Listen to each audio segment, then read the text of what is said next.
Bismillahirrahmanirrahim. Assalamualaikum warahmatullahi wabarakatuh. Inna hamdalillah nahmaduhu wa nasta'inuhu wa nastaghfiruh wa na'udzu billahi min syururi anfusina wa min sayyiati a'malina may yahdihillahu fala mudhillalah wa may yudhlilhu fala hadiyalah. Asyhadu an la ilaha illallah wahdahu la syarikalah wa asyhadu anna sayyidana wa nabiyyana Muhammadan abduhu wa rasuluhu la nabiyya ba'dah. Puji berserta syukur marilah kita panjatkan kehadirat Allah Subhanahu wa taala yang mana atas berkat rahmat dan hidayahnya pada kesempatan kali ini kami kelompok 7 bisa membuat salah satu video yang membahas tentang materi yaitu materi tentang sistem regulasi. Sebelumnya kami ucapkan banyak terima kasih kepada yang terhormat Bapak Haji Yayan Carlian MPD beserta Ibu Eva Fauziah MSI. Adapun kelompok 7 beranggotakan yang pertama ada saya sendiri Ridwan, yang kedua ada Sifa Nur Afiyah, dan yang terakhir itu ada Yuni Taziyatun Nufus.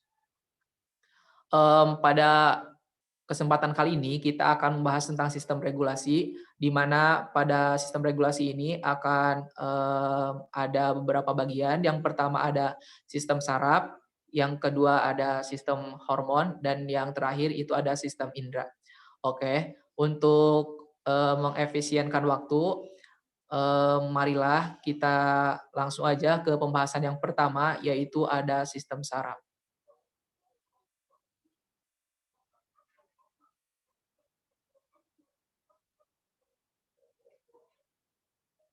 Baik, untuk pengertian sistem saraf. Sistem saraf merupakan keseluruhan susunan saraf yang berperan dalam menerima dan merespon rangsangan dari lingkungan. Sistem saraf merupakan semua penyebab terjadinya perubahan pada tubuh atau bagian tubuh disebut rangsangan. Alat yang mampu menerima rangsangan dinamakan indera atau reseptor. Nah, rangsangan dapat berasal dari luar tubuh dan dari dalam tubuh. Rangsangan yang berasal dari luar tubuh yaitu bau, cahaya, dan suhu, sedangkan yang berasal dari dalam tubuh yaitu rasa lapar, kenyang, dan kelelahan.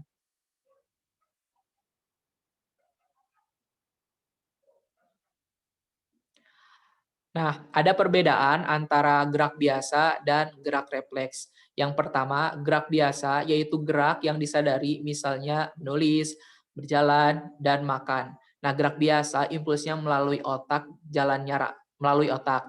Lalu jalannya rangsang, yang pertama itu dari reseptor, lalu ke neuron sensorik, lalu ke otak, neuron motorik, lalu ke efektor. Nah, yang kedua yaitu ada gerak refleks. Nah, rangsangan tidak diolah di otak. Jalan terpendek yang dilalui gerak ini disebut lengkung refleks. Nah, jalannya rangsang juga ada dari reseptor ke neuron sensorik, langsung ke sumsum tulang belakang, lalu ke neuron motorik, dan terakhir yaitu ada efektor.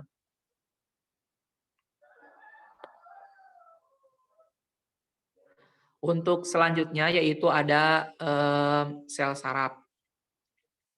Nah, sel saraf merupakan sel yang peka terhadap rangsangan dan mampu menghantar rangsangan. Sel saraf disebut juga neurosit atau neuron secara umumnya.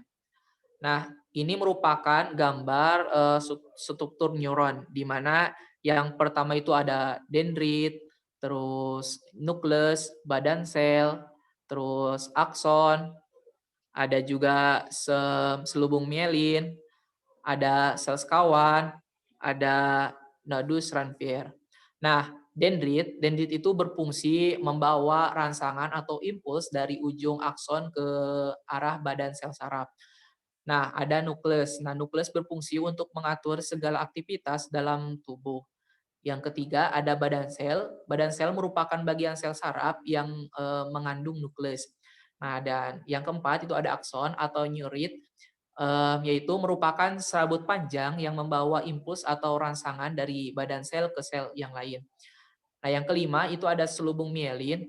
Selubung mielin ini merupakan pembungkus akson atau neurit. Nah, yang keenam itu ada sel sekawan. Sel sekawan ini merupakan suatu rantai sel-sel pembentuk selubung mielin. Dan yang terakhir itu ada nodus Ranvier, merupakan penyempitan pada serabut saraf yang berfungsi untuk mempercepat aliran impuls saraf. Nah, untuk neuron itu terbagi kepada 3 jenis, yaitu neuron sensorik, interneuron, dan neuron motorik. Nah, yang neuron sensorik itu berfungsi untuk membawa rangsangan sistem saraf pusat, yaitu otak. Nah, untuk interneuron itu menerima rangsangan dari neuron sensorik dan menghantar rangsangan ke neuron motorik. Interneuron juga biasanya disebut sebagai penghubung neuron sensorik dan neuron motorik. Nah, yang terakhir itu ada neuron motorik, berfungsi untuk membawa atau meneruskan sistem saraf pusat ke efektor. Selanjutnya,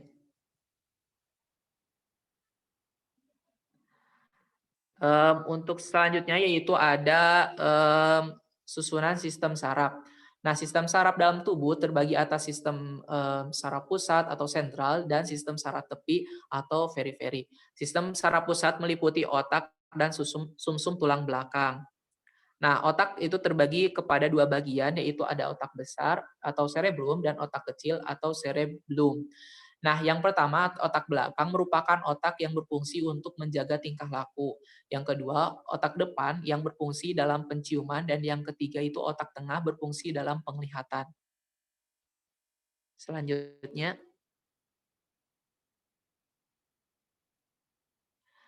nah, ini merupakan gambar dari irisan melintang sumsum tulang belakang. Nah, bagian dalam yang berbentuk kupu-kupu ini disebut substansi grisea. Nah, dan yang kedua bagian tepi substansi alba.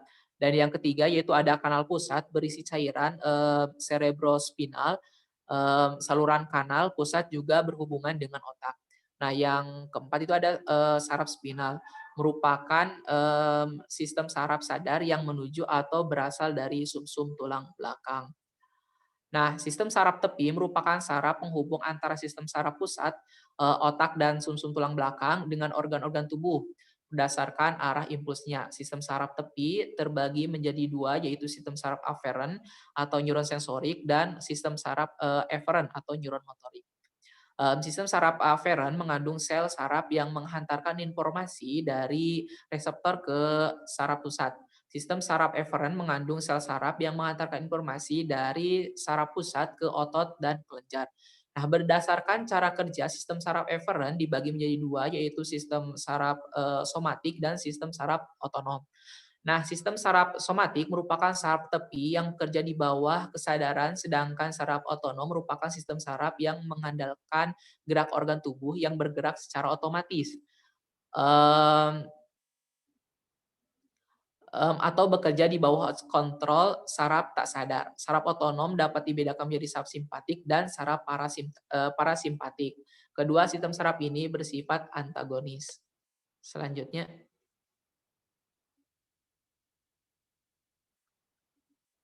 nah untuk selanjutnya akan dijelaskan oleh teman saya. Baik, penjelasan selanjutnya itu sistem hormon. Hormon dibentuk pada suatu kelenjar tetapi menjalankan fungsinya di tempat lain. Pada umumnya, kelenjar dihasilkan oleh kelenjar endokorin dan masuk ke dalam sistem peredaran darah. Hormon merupakan senyawa protein dan senyawa steroid. Hormon berperan dalam mengatur metabolisme, pertumbuhan dan perkembangan reproduksi, keseimbangan internal terhadap stres, serta tingkah laku. Nah, di sini dapat dilihat struktur kelenjar-kelenjar pada manusia. Kelenjar-kelenjar hormon pada manusia. Nah, di sini ada kelenjar pineal. Kelenjar pineal ini hormon yang mempengaruhi modulasi pola bangun atau tidur. Kemudian di sini ada kelenjar hipofisis. Nah, kelenjar hipofisis ini atau pituitari merupakan kelenjar endokrin yang dihubungkan oleh tangkai bawah hipotalamus ke otak yang berfungsi untuk menghasilkan beberapa hormon penting di dalam tubuh. Kelenjar hipofisis bekerja sama dengan hipotalamus untuk mengendalikan organ-organ tubuh, kelenjar hipofisis atau pituitary dijuki master of glands atau raja kelenjar. Kemudian ada kelenjar paratiroid. Nah, kelenjar paratiroid ini atau kelenjar anak gondok menghasilkan hormon parathormon yang berperan dalam menjaga keseimbangan dalam darah. Kemudian ada kelenjar tiroid. Kelenjar ini berfungsi untuk membuat protein dan mengatur sensitivitas tubuh terhadap hormon lainnya.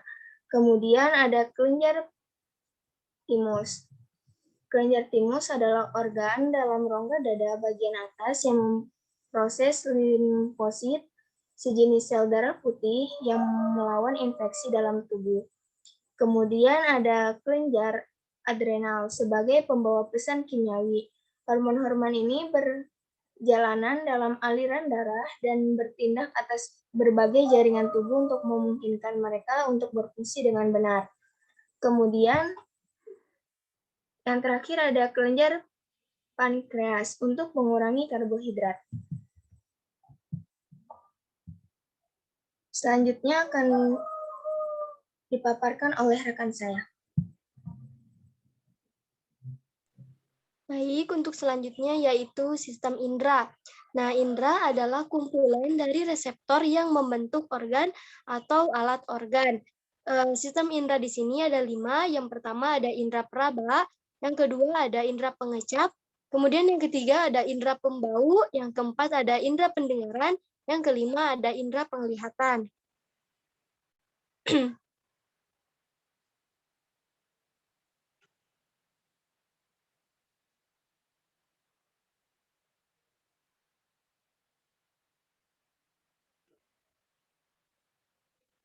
Nah, di sini yang pertama ada indera peraba.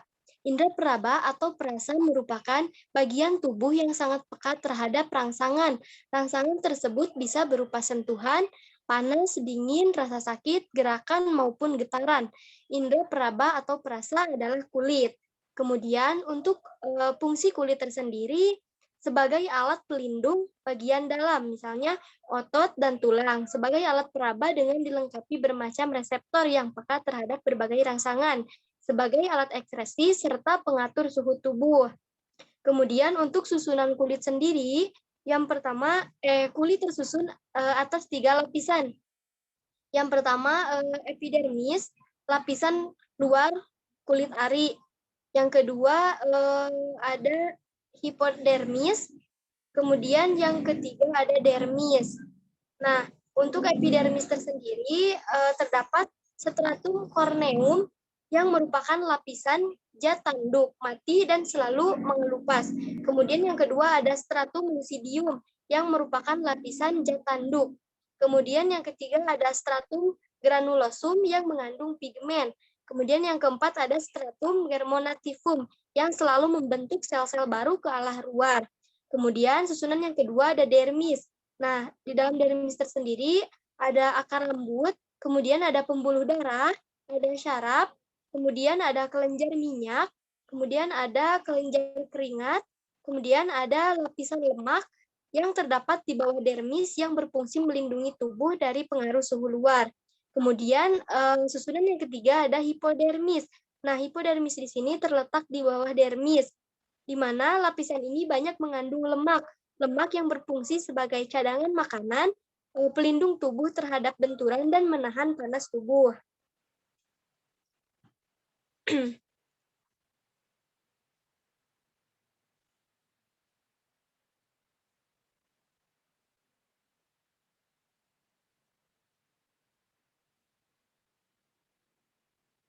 Baik, untuk selanjutnya yaitu indera pengecap.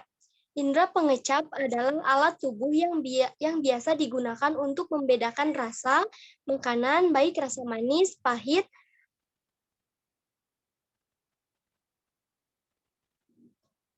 asam, dan asin.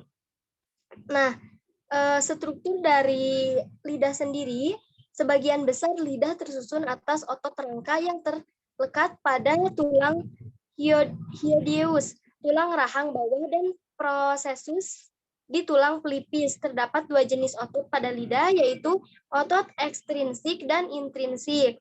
Nah, kemudian untuk bagian-bagian lidah sendiri, yang pertama itu ada rasa asin yang terletak di lidah bagian depan, kemudian ada rasa manis yang terletak di bagian lidah bagian tepi, kemudian ada rasa asam terletak lidah di bagian samping, kemudian ada rasa pahit terletak di lidah bagian belakang.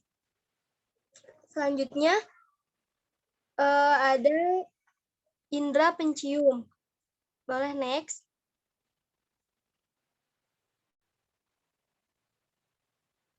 Nah, indera pencium atau indera pembau merupakan alat tubuh yang dapat merasakan bau seperti bau harum dan busuk. Nah, untuk fungsi hidung sendiri, hidung berfungsi sebagai saluran untuk udara mengalir ke dan dari paru-paru. Jalan napas ini berfungsi sebagai penyaring kotoran dan melembabkan serta menghangatkan udara yang dihidupkan ke dalam paru-paru. Hidung bertanggung jawab terhadap olfaktori atau penghirup karena reseptor olfaksi terletak dalam mukosa hidung. Fungsi ini berkurang sejalan dengan pertambahan usia. Terdapat 3 fungsi rongga hidung. Yang pertama, dalam hal pernapasan. Nah, udara yang diinspirasi melalui rongga hidung akan menjalani 3 proses, yaitu penyaringan atau yang disebut dengan filtrasi. Kemudian yang kedua ada penghangatan. Kemudian yang ketiga ada pelembapan. Kemudian yang kedua ada epitelium olfaktori pada bagian rongga hidung yang memiliki fungsi dalam penerimaan sensasi bau. Kemudian yang ketiga, rongga hidung juga berhubungan dengan pembentukan suara-suara fenotik di mana ia berfungsi sebagai ruang resonansi. Untuk selanjutnya, cara kerja indera penciuman atau hidung, ia mendeteksi zat yang melepaskan molekul-molekul di udara. Di atap rongga hidung terdapat olfaktori epitelium yang sangat sensitif terhadap molekul-molekul bau. Karena pada bagian ini ada bagian pendeteksi bau. Reseptor ini jumlahnya sangat banyak, ada sekitar 10 juta. Kemudian ketika partikel bau tertangkap oleh reseptor, sinyal akan dikirim ke the olfactory melalui saraf olfaktori. Bagian inilah yang mengirim sinyal ke otak dan kemudian diproses oleh otak. Bau apakah yang telah tercium oleh hidung kita? Apakah ini harumnya bau sate, padang, dan lain-lain. Nah, untuk selanjutnya ada indera pendengaran. Boleh next. Indera pendengaran merupakan alat tubuh yang memiliki kemampuan untuk mendeteksi bunyi. Nah, untuk susunan telinga sendiri, telinga mempunyai reseptor khusus untuk mengenali getaran bunyi dan untuk keseimbangan. Ada 3 bagian utama dari telinga manusia. Yang pertama ada telinga luar, telinga tengah, dan telinga dalam. Kemudian untuk susunan telinganya, kan telinga luar itu terdiri dari daun telinga, saluran luar, dan membran timpani atau yang disebut dengan gendang telinga. Daun telinga manusia mempunyai bentuk yang khas, tetapi bentuk ini kurang mendukung fungsinya sebagai penangkap dan pengumpul getaran suara. Kemudian yang kedua, telinga tengah. Bagian ini merupakan rongga yang berisi udara untuk menjaga tekanan udara agar seimbang. Kemudian telinga dalam. Nah, bagian ini mempunyai susunan yang rumit, terdiri dari labirin tulang dan labirin membran. Ada 5 bagian utama dari labirin membran. Yang pertama ada 3 saluran setengah lingkaran, yang kedua ada ampula, yang ketiga ada urticulus, yang keempat ada sakulus, yang kelima ada koklea atau rumah siput. Nah, cara kerja indera pendengaran, gelombang bunyi yang masuk ke dalam telinga luar menggetarkan gendang telinga. Getaran itu akan diteruskan oleh 3 tulang dengar ke jendela oval. Getaran struktur koklea pada jendela oval diteruskan ke cairan limpa yang ada di dalam saluran vestibulum. Getaran cairan tadi akan menggerakkan membran Reismet dan menggetarkan cairan. Untuk selanjutnya ada indera penglihatan. Indra penglihatan merupakan alat tubuh yang berfungsi untuk merasakan intensitas dan arah datangnya cahaya, serta untuk melihat sesuatu yang berada di sekitar kita. Nah, di dalam mata, yang pertama ada bola mata, yang kedua ada sklerea, yang ketiga ada kornea, yang keempat ada koroid, kemudian yang kelima ada lensa mata, kemudian ada retina, kemudian ada otot mata, kemudian untuk fungsi mata sendiri, sinar yang masuk ke mata sebelum sampai di retina mengalami pembiasan 5 kali, yaitu waktu melalui konjungtiva, kornea, humor lensa, dan humor vitreus. Pembiasan terbesar terjadi di kornea. Bagi mata normal, bayang-bayang benda akan jatuh pada bintik kuning, yaitu bagian yang paling peka terhadap sinar. Kemudian untuk kelainan pada mata itu ada miopi, ada hipermetrofi, kemudian ada astigmatis, ada imeralofi atau rabun senja, kemudian ada keratomalasi. Banyak sekali ya untuk kelainan pada mata.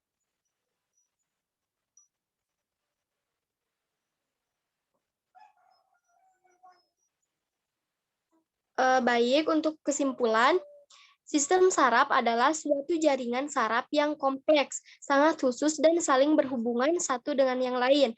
Sistem saraf mengkoordinasi, menafsirkan, dan mengontrol interaksi antara individu dengan lingkungan lainnya. Sel saraf terdiri atas miliaran sel neuron dan sel pendukung atau neuroglia. Berdasarkan fungsinya, neuron dapat dibagi menjadi neuron sensorik, motorik, dan konektor.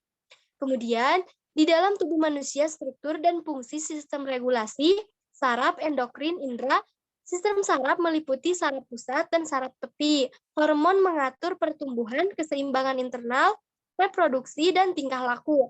Alat indera sebagai reseptor rangsang dari luar dilakukan oleh mata, telinga, lidah, kulit, dan hidung. Sistem koordinasi secara sinergis berfungsi mengendalikan aktivitas dan keserasian kerjasama antar sistem organ.